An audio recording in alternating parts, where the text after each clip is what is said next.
Hello guys, कैसे हैं आप लोग? एकदम ठीक ठाक आप भरे होंगे। तो आज मैं एक्सप्लेन करने वाला हूँ एक न्यू मांगा को जिसका नाम है रिकार्नेट इन अ कर्स गेम। वीडियो स्टार्ट करने से पहले मैं आप लोगों से एक चीज कहना चाहता हूँ, प्लीज बुरा मत मानना। आप लोग सिर्फ मेरी एक ही वीडियो को सपोर्ट कर रहे हैं और मैं दूसरी कोई भी मांगा एक्सप्लेन करने की कोशिश करता हूँ पर आप लोग सपोर्ट नहीं करते। मैं आपसे एक ही चीज कहना चाहता हूँ, किसी बुक को कवर से जज मत कीजिए। मेरा कहने का मतलब ये है कि मैं जो भी न्यू मांगा एक्सप्लेन करता हूँ आप लोग उसका सिर्फ फर्स्ट चैप्टर देखते हैं और आप लोग ये समझ लेते हैं कि ये मांगा के अंदर कुछ अच्छा नहीं है और ये ऐसी बकवास मांगा है, तो आप लोग उसको छोड़ देते हो। पर कोई एक मांगा देख के कैसे जज कर सकता है कि ये मांगा अच्छी है या फिर बेकार है? तो प्लीज मैं आप लोग से एक ही चीज की रिक्वेस्ट करना चाहता हूँ कि आप लोग एक बार जो मैं भी कोई न्यू मांगा एक्सप्लेन करता हूँ तो उसके 2-3 चैप्टर जरूर देखिए। अगर आपको तब ना अच्छी लगे तो आप लोग छोड़ सकते हैं। तो मैं आप लोगों को इस न्यू मांगा की स्टोरी समझा देता हूँ जिसकी वजह से आप लोगों को थोड़ा समझने में आसानी रहेगी। एक नॉर्मल सा लड़का अचानक से उस डेंजरस गेम की दुनिया में रिकारनेट हो जाता है और सभी लोग उस गेम को एक कर्स गेम के नाम से जानते हैं। प्रॉब्लम ये होती है कि इस गेम में ऑलमोस्ट हर कैरेक्टर का ट्रेजिक एंड होता है। उसे पहले से पता होता है कि इस वर्ल्ड में हर जगह मॉन्स्टर, धोखा और मौत उसका इंतजार कर रही है। अपनी गेम की नॉलेज और स्किल के दम पर सरवाइव करके पावरफुल बनना और कर्स वर्ल्ड के सीक्रेट को सबके सामने लाने के लिए उस खतरनाक जर्नी के ऊपर निकल जाता है। यहाँ पर उसका सामना हर एक बॉस मॉन्स्टर से होता है। तो चलिए वीडियो को स्टार्ट करते हैं। एपिसोड की स्टार्टिंग में हमें एक कहानी सुनाई जाती है गॉड के किंग के बारे में जिसका नाम जेसन चौक था और उसने हेवनली रिलम के अंदर अपने 3 लेजेंड छोड़ दिए। पहला था ओमिपोटेंट, उसका मतलब होता है कि अनलिमिटेड पावर होना और लेजेंड के हिसाब से बताया जाता है कि उसके पास एक चेन है जिसके वजह से उसके सामने जितने भी डीमोनिक या फिर डीमंस आते हैं तो वो एकदम पावरलेस हो जाते हैं। दूसरी चीज, उसके पास एब्सोल्यूट सब्जेक्ट थे और उसके 4 लॉयल गार्डियन थे जो हमेशा उसका साथ देते थे। और तीसरी चीज जिसके बारे में अभी तक कोई कुछ नहीं जानता, वो अभी तक मिस्टीरियस बनी हुई है और वो अपनी पीसफुल जिंदगी को इतना जी चुका था जिसकी वजह से वो बोर हो जाता है और अपनी जिंदगी को खत्म कर लेता है। ये बात जैसी उसके 4 लॉयल गार्डियन को पता चलती है तो वो भागते हुए फौरन उसके पास चले आते हैं और उससे पूछते हैं, माय लॉर्ड आपने ऐसा क्यों किया, प्लीज मुझे इस चीज का जवाब दीजिए। फिर हमें बताया जाता है उसकी मौत होने से पहले उसने कुछ अपने आखिरी शब्द कहे थे जो किसी को समझ में नहीं आते और वो बाद में वो आने वाली सदियों के लिए एक अनसॉल्व मिस्ट्री बन जाती है। लेजेंड बताते हैं कि वो मिस्ट्री आज भी जो भी सॉल्व करने की कोशिश करता है उन सभी लोगों को उलझन में डाल देती है। फिर कोई इस ट्यूटोरियल को स्किप कर देता है। फिर हमें उसके बाद अगले सीन में 3 लोगों को दिखाया जाता है। तभी मिस्टर पिगर भूकंप से कहते हैं, क्या तुमने अभी हेवनली केव का?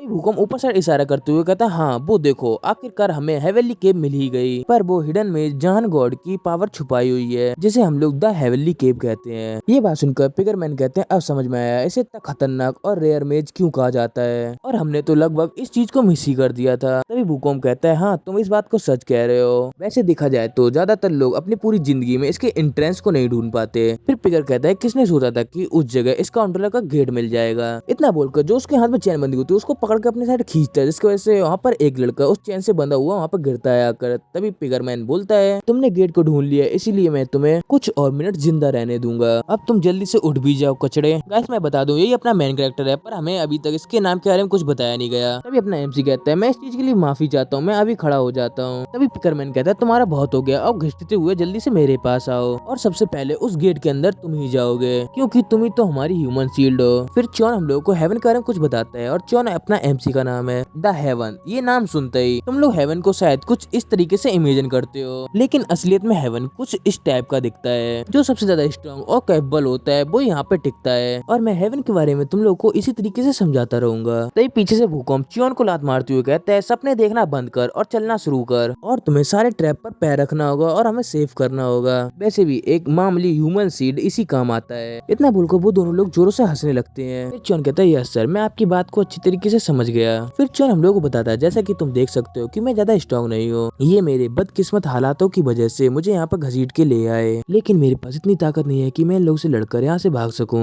इनकी पूरी टीम को देखते हैं जो हेवनली केव के अंदर चली जाती है। तभी भूकंप हेवनली केव के अंदर का नजारा देखते हुए कहता है, ये जगह तो काफी डरावनी लग रही है। तभी पिगरमैन कहता है, ये बात तो ऑब्वियस है और वैसे भी तुमने इस केव से क्या ही एक्सपेक्ट किया होगा। वैसे देखा जाए तो हम अभी हेवनली केव के अंदर हैं और ये वही मेज है जिसमें जिसॉक की लेजेंडरी पावर छुपी हुई है। ये बात सुनकर भूकंप कहता है, वाह क्या बात है, अब तो मजे आएंगे। तभी चॉन हमें इनकी बातों के बारे में बताता है कि ये लोग क्या बातें कर रहे हैं। उनके कहने का मतलब है कि ये एक हिडन डंजन है जिसके बारे में अभी कोई नहीं जानता। पर बहुत टाइम बाद हमें तीसरे मेंबर को भी बोलते हुए दिखाया जाता है पर उसका नाम नहीं पता तो मैं इसको ब्लैक हेयर बोलूंगा। तभी ब्लैक हेयर पिगर को रोक रुकते हुए कहता है लेकिन ये केव 7 डीमन मास्टर के कंट्रोल के अंदर आती है, अगर हम उनकी केव के अंदर घुसपैठ करते हुए पकड़े गए तो। तभी चॉन हमें बताता है कि वो दूसरे शब्दों में पूछ रहा है कि क्या प्लेयर हिडन एंट्री रिक्वायरमेंट पूरी किए बिना अंदर जा सकते हैं। तभी पिकरमैन ब्लैक हेयर वाले बंदे को चिढ़ाते हुए बोलता है तो हमारा एक टीममेट बहुत ही डरपोक निकला, मुझे अपने ऊपर यकीन है मैं अपनी एबिलिटी से इस जगह को क्लियर कर सकता हूँ। तभी ब्लैक हेयर कहता है क्या तुम अपने आप को कूल समझते हो। फिर शौक हमें इनकी बातों को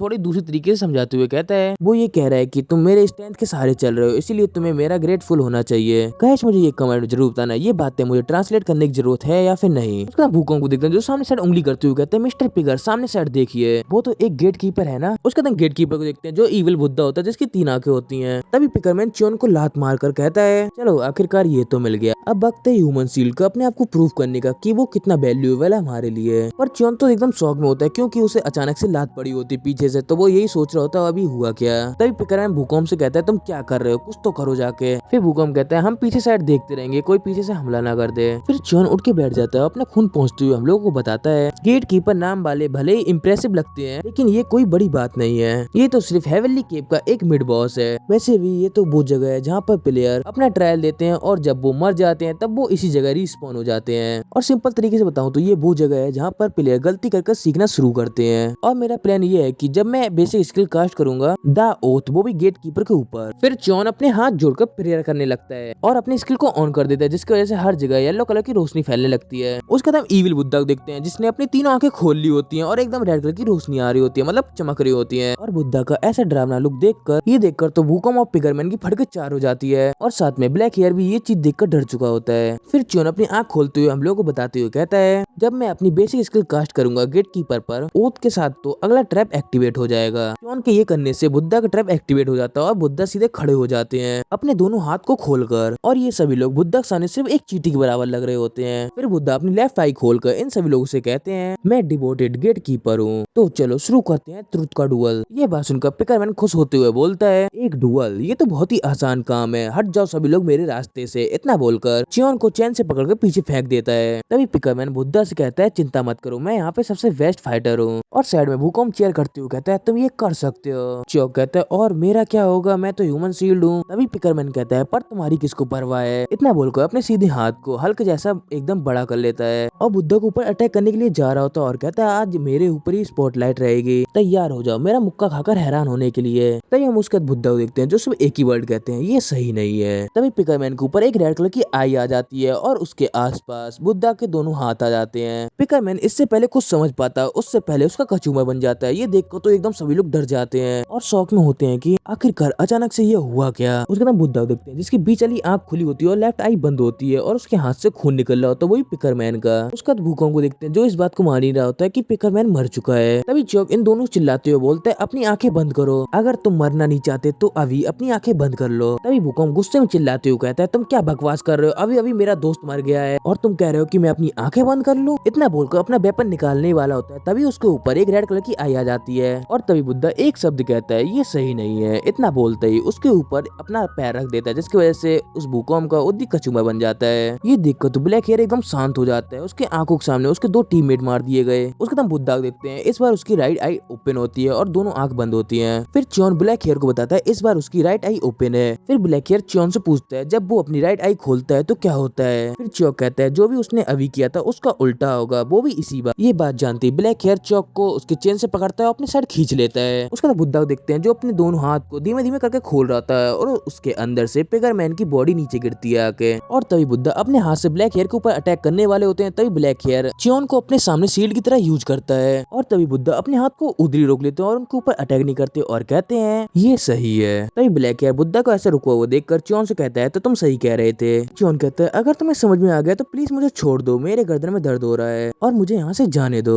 फिर ब्लैक हेयर अपनी तलवार पे ऊपर हाथ रखते हुए कहता है तो मुझे ये बताओ क्या ये अजीब नहीं है, तुम्हें गेट की एग्जैक्ट लोकेशन और हर चैलेंज के आंसर कैसे पता है। मुझे ये बताओ आखिर में तुम्हें ये सब पता कैसे और तुम हो कौन। इतना कहने के बाद ब्लैक हेयर अपनी तलवार निकाल लेता है। ये देखकर चौक तब भी कुछ नहीं कहता। चॉन हम लोगों को बताता है उसको पूरा हक है मेरे ऊपर शक करने का, लेकिन अभी के लिए मैं इतना ही कहता है। उसको हम बुद्धा को देखते हैं जिसकी दोनों आंखें खुल चुकी होती हैं। फिर चॉन चिल्लाते हुए कहता है डैम इट, मैं तुम्हें बाद में समझा दूंगा। वो अपनी अपर कोर शार्प अटैक लॉन्च करने वाला है। फिर चौक चिल्लाते हुए कहता है ब्लैक हेयर से स्टूपिड, तुम्हें कुछ समझ में नहीं आ रहा, जो मैं कह रहा हूँ वो करो। पर ब्लैक हेयर कुछ भी रिस्पॉन्ड नहीं देता। फिर चौक चिल्लाते हुए कहता है अगर तुम्हें मरना नहीं है तो मेरी बात को सुनो। फिर ब्लैक हेयर अपनी तलवार निकाल लेता और एक क्रीपी सी स्माइल देते हुए कहता है चलो देखते हैं कि ये ह्यूमन शील्ड कौन है। इतना कहकर अपनी तलवार से चॉन के ऊपर अटैक करके उसकी चेन तोड़ देता है और चॉन से कहता है मुझे बताओ मुझे क्या करना है। फिर चॉन कहता है ठीक है मैं बताता हूँ, पहले इस तरफ भागो। और तभी बुद्धा अपने पैर से उनके ऊपर अटैक कर देता है, पर एंड टाइम पर वो लोग वहाँ से बच गए होते हैं। तभी चॉन कहता है हमारे पास सिर्फ एक ही चांस है, इसलिए ध्यान से सुनना। पहले वो अपनी आंखें खोल के अटैक करेगा, उसके बाद आंखें बंद कर भी, और वो दोनों अटैक बाइट रेंज होंगे, इसीलिए बात के हिसाब से डॉज करना। फिर ब्लैक हेयर कहता है मैं समझ गया, इसीलिए तुम मुझे टाइट से पकड़े रहना।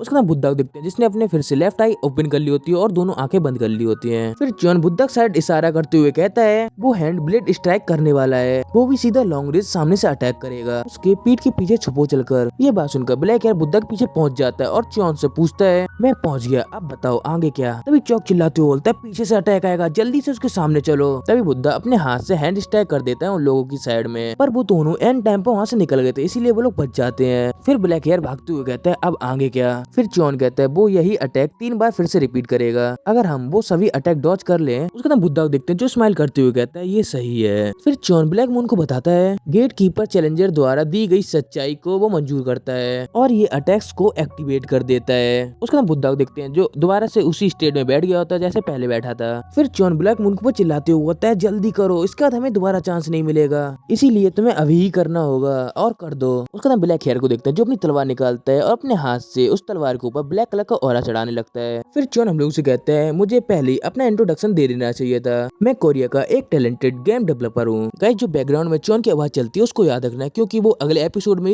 वहीं से कंटिन्यू होगी ना, आप लोग भूल जाओ। फिर चॉन ब्लैक हेयर से कहता है अपनी स्पेशल एबिलिटी यूज करो। फिर चॉन हमें बताता है और मैं खुद वॉर ऑफ द हेवन में फंस गया हूँ, जो गेम मैंने ही डिजाइन किया था। उसका नाम है बुद्धा को, जिसके ऊपर एक ब्लू कलर का एरो आ रहा होता है कि गेम में होता है हम लोग किसी एमपीसी के पास जाते हैं तो उसके ऊपर एक एरो कलर का एक एरो आ रहा होता है, फिर हम लोग को कुछ लोकेशन दी जाती है कि हम लोग को इस साइड जाना होता है, वैसे ही बुद्धा के ऊपर एक एरो आ रहा होता है। उसका नाम ब्लैक हेयर को देखते हैं जो अपनी तलवार लेकर खड़ा होता है बुद्धा को 2 हिस्सों में काटने के लिए, और तभी अपनी तलवार ऊपर करता है और एक स्लैश मारता है, जिस स्लैश की वजह से बुद्धा सेंटर से 2 हिस्सों में बढ़ जाते हैं और ब्लैक हेयर का ब्लैक कलर का ऑरा हर जगह फैलने लगता है बुद्धा की बॉडी के ऊपर। फिर चॉन ब्लैक हेयर के साथ उंगली करते हुए कहता है इस तरह तुम उसे एक ही शॉट में मार सकते हो। फिर चॉन हमें बताता है कि मैं ही हूँ इस गेम के बारे में हर चीज की नॉलेज रखने वाला, और हमें चॉन के पीछे चॉन का पहले वाला वर्जन भी दिखता है जिसको हर चीज की नॉलेज है इस गेम के बारे में। और इसी के साथ ये एपिसोड होता है यहीं पे खत्म। और गाइस आपको अगर वीडियो पसंद आई हो तो प्लीज मुझे सपोर्ट करना, तो इसका अगला एपिसोड मिलेगा आपको।